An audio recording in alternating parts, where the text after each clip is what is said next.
All right, so a lot of people talk about how hard it is to actually get ahead inside of life because some people literally start from nothing.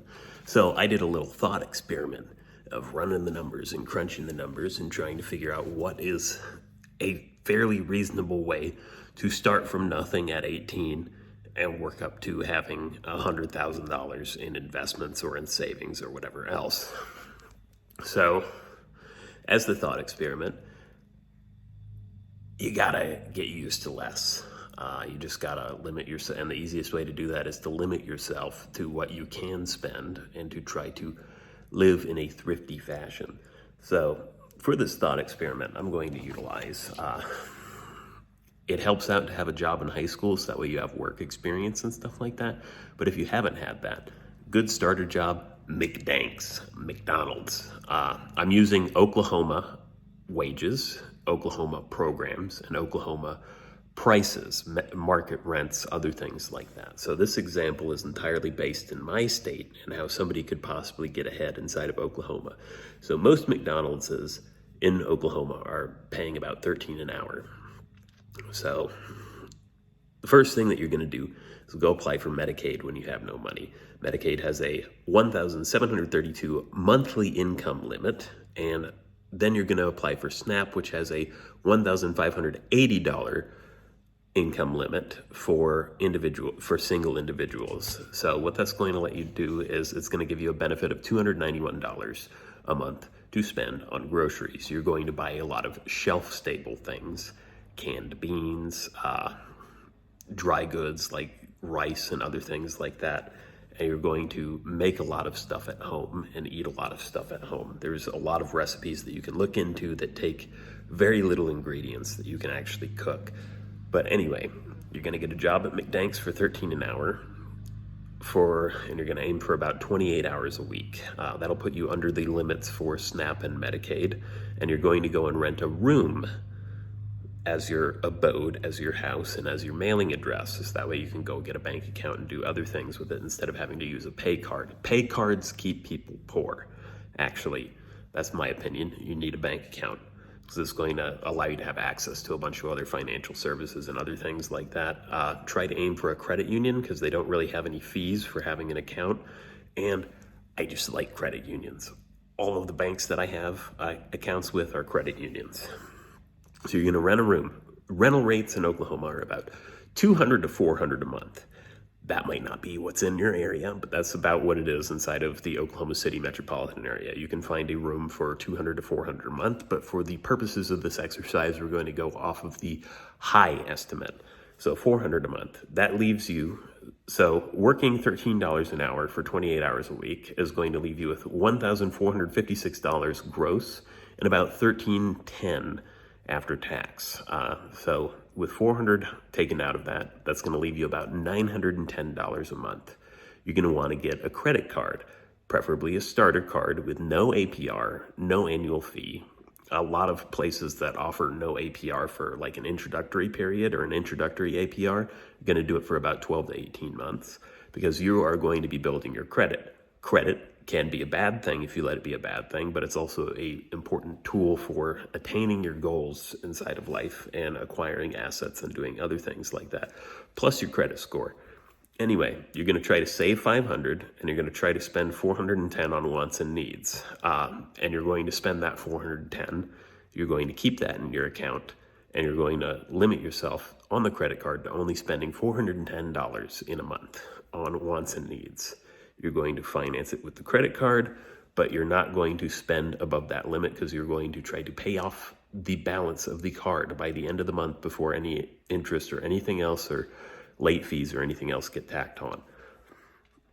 So SNAP has an asset limit of $2,750 for non-disabled individuals and people that don't have an individual over the age of 60 living with them. So the easiest way to get around that with most government benefits that happen to have asset limits is to invest it into bullion. You have $2,750 in the bank. You take out the interest. You can use that as extra spending or whatever the heck else, but you're going to put the rest into bullion because bullion has a face value.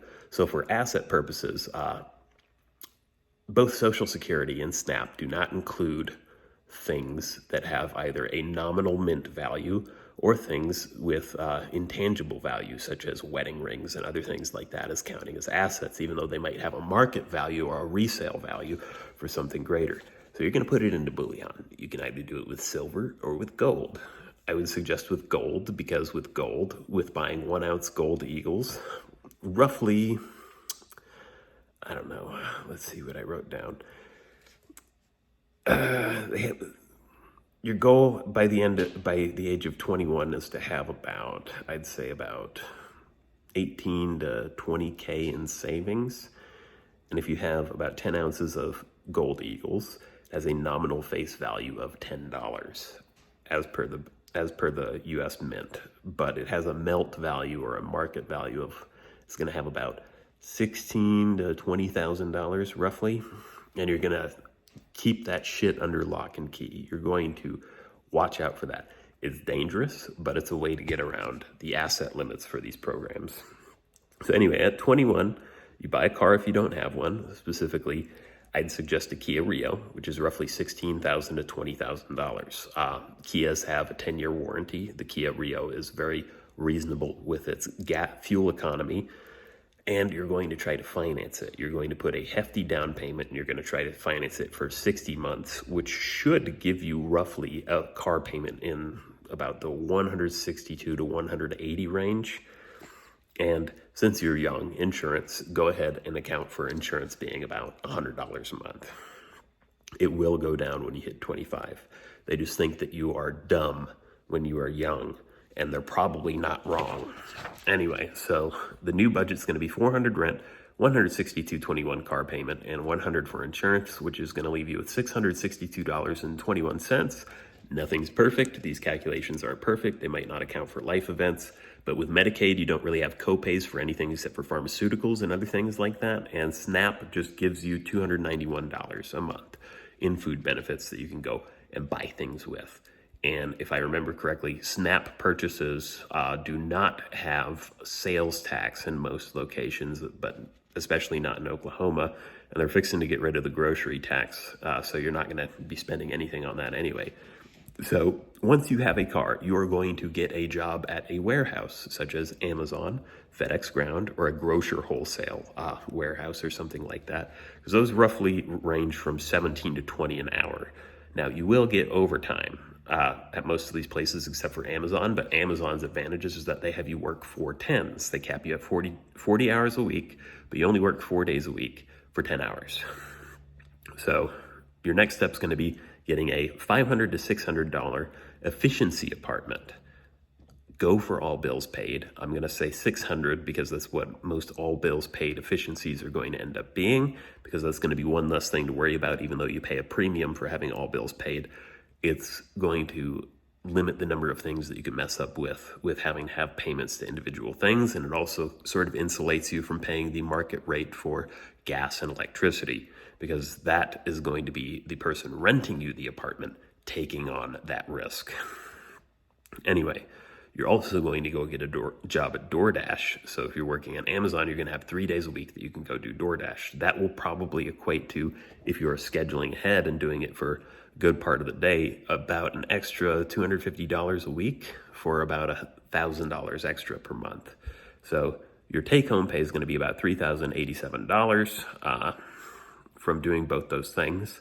It'll be about $2,487 after rent, or $1,824 after bills. So you're going to get medical insurance, LTD, the free AD&D policy, and use basically any employer benefits that are offered to you with any of the jobs that you take. Try to use a little bit of it. They don't really cost that much, but it's like extra, like insurance. But only use the ones that work if you live through stuff or are living. Don't sign up for the life insurance unless you have a significant other and want to give them cash in the event that you die. Anyway, do the 401k up to the match, $600 for needs. The 401k up to the match is going to be about $240,000 to $280,000. I'm assuming most places are going to offer about if you contribute up to 5%, they'll do about a 4% match. They'll match about 3%, and then they'll match half of 2%. That's called the safe harbor match. Most employers do that. If they do higher than that, they're a good employer. Anyway, so you're going to do up to the match. You're going to have $600 for needs and wants. After that, you put $300 in savings and about $300 in a taxable brokerage account. And you're going to do that for 14 years until the age of 35.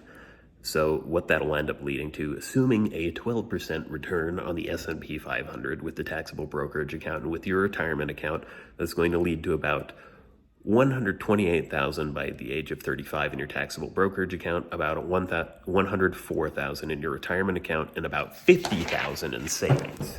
So just keep up with that. It's just food for thought.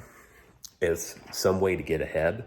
If you have that much money saved up, it should start to compound by itself on an annual basis, where you don't really have to worry about necessarily putting anything extra in. It would be good to put a little bit extra in, but it's not something that you necessarily have to worry about. You could be looking at a house. Having a mortgage is going to reduce the amount of money that you spend on housing, because a mortgage is typically cheaper than what you'd be paying for the market rental rate for the same house. So for an example, my mortgage is about $681. It went up because of insurance and because of taxes and stuff like that per month. Whereas if I was going to rent my house, it'd be about $1,200 in the area that I'm in the Oklahoma City metro area. But just remember that you're going to probably spend money on repairs. And if you have a house, you want to increase your savings rate because things like your roof gets messed up and other things like that. Now, if it's from storms, it's going to be covered by insurance. Might take a couple months, but there's other things and upkeep that aren't covered by insurance that you're going to have to keep up with, like the toilet shits out. Something goes wrong. You got to replace something, or you got to fix something, or you got to do tree work or other things like that. So obviously there's not expenses and other things that are included inside of this little thought experiment that might come up. But if you're trying to account for those, you just increase your savings rate in your bank account. So that way you have cash on hand to be able to cover other things. And really, as long as you're saving and investing, you don't really have to worry about that much. Just try to watch your spending, try to stay within a budget, try not to spend beyond your means, try not to finance things that are going to be depreciating assets or little wants or shit that you saw on Amazon that you wanted to get a store card so that way you got the little 3 to 5% back or whatever the fuck it happens to be, because none of that's going to actually be worth it in the long run unless you consistently are using Amazon or unless you have a lot of money and are trying to get savings on things. So anyway, that's my opinion. Obviously, somebody else can crunch the numbers and try to figure stuff out, but that's what I've done in my research, and that's what I've figured out. I think that it is possible to start from nothing and to get ahead if you are taking the right steps. And all you have to do is just take the right step, one step at a time, and eventually you'll be miles ahead of people who haven't been taking the right steps, regardless of their pay. Anyway, that's my opinion. Y'all have a good day.